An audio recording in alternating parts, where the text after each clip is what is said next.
দুই মেয়ের জনক খলিলুর রহমান স্ত্রী ও কন্যাদের নিয়ে ঢাকার থাইরয়েড সেন্টারে এসেছেন ছোট মেয়ের হরমোনজনিত রোগ থাইরয়েড পরীক্ষা করাতে। স্ত্রী ও প্রথম সন্তানের থাইরয়েড রোগ থাকায় অনেকটাই সচেতন নারায়ণগঞ্জের এই বাসিন্দা। তবে খলিলুর রহমানের মতো সচেতন লোকের অভাব এই দেশে। পরিসংখ্যান বলছে হরমোনজনিত রোগ থাইরয়েডে ভুগছে দেশের প্রায় ৫ কোটি মানুষ, যা মোট জনসংখ্যার ২০%। আর আক্রান্তদের প্রতি ১০ জনের ৯ জনই নারী। বিশেষজ্ঞরা বলছেন রোগীদের ৬০%ই জানেন না বা চিকিৎসার বাইরে থাকায় নীরবেই তাদের শেষ করে দিচ্ছে এই গুপ্ত ঘাতক। এই থাইরয়েড একটি মরণঘাতী রোগ। কারণ হলো এটা সাইলেন্টলি থাকে, আপনি বোঝার আগেই কিন্তু আপনার ক্ষতি হয়ে যায়। হ্যাঁ, এই জন্য আমরা এটাকে নীরব ঘাতক বলি। মেয়েদের প্রথম কারণ হলো আয়োডিন ডেফিসিয়েন্সি, আর দ্বিতীয় কারণ হলো ওদের হাসিমটোস থাইরয়েডাইটিস অর্থাৎ অটোইমিউন ডিজিজটা বেশি। আর অটোইমিউন ইনফ্লামেশনটা মেয়েদের বেশি হওয়ার কারণে এবং সেই সাথে জেনেটিক কারণ, এই তিনটা কারণেই কিন্তু মেয়েদের উপর প্রভাব পড়ে। বিশেষজ্ঞদের মতে মানবদেহের থাইরয়েড গ্রন্থি থেকে যে হরমোন নিঃসরণ হয় তার ভারসাম্যহীনতার কারণেই থাইরয়েড রোগ হয়।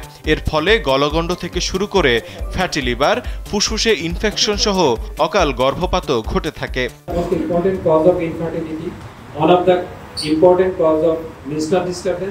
এবং সেই সাথে বাচ্চা বিকলাঙ্গ হয়, এগুলো কিন্তু থাইরয়েড একটি বড় কারণ। গলায় আসেন, গলা ফুলে যাবে, গয়টার হবে, থাইরয়েডের সমস্যা দেখা। বুকে আসেন, আপনার ফুসফুস নানা ধরনের ইনফেকশন হবে, তার মাসলগুলো ওয়েস্টিং হবে। সংক্রামক রোগ না হলেও রোগটি জিনগতভাবে মানুষের শরীরে বাসা বাঁধতে পারে। এছাড়া এই রোগের আরেক প্রধান কারণ আয়োডিনের অভাব। চিকিৎসকরা জানান যদি হঠাৎ ওজন বেড়ে যায় বা কমে যায়, অতিরিক্ত ঘাম হয়, শরীর ব্যথা হয়, চুল পড়ে যায় বা ত্বকের সমস্যা থাকে, তাহলে ধরে নিতে হবে থাইরয়েডের ঝুঁকিতে আছেন তারা। তাই এই রোগটি থেকে বাঁচতে জীবনের 4টি সময়ে অবশ্যই থাইরয়েড স্ক্রিনিং করা প্রয়োজন। প্রথমত জন্মের পরপরই, দ্বিতীয়ত বয়ঃসন্ধিকালে।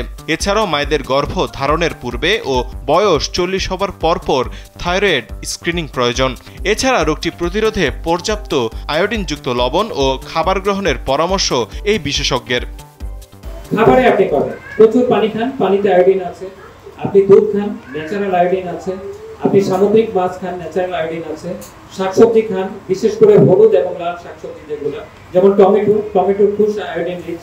তারপর আপনি বাদাম খান, বাদামে সেলেনিয়াম আছে এবং আয়োডিন আছে।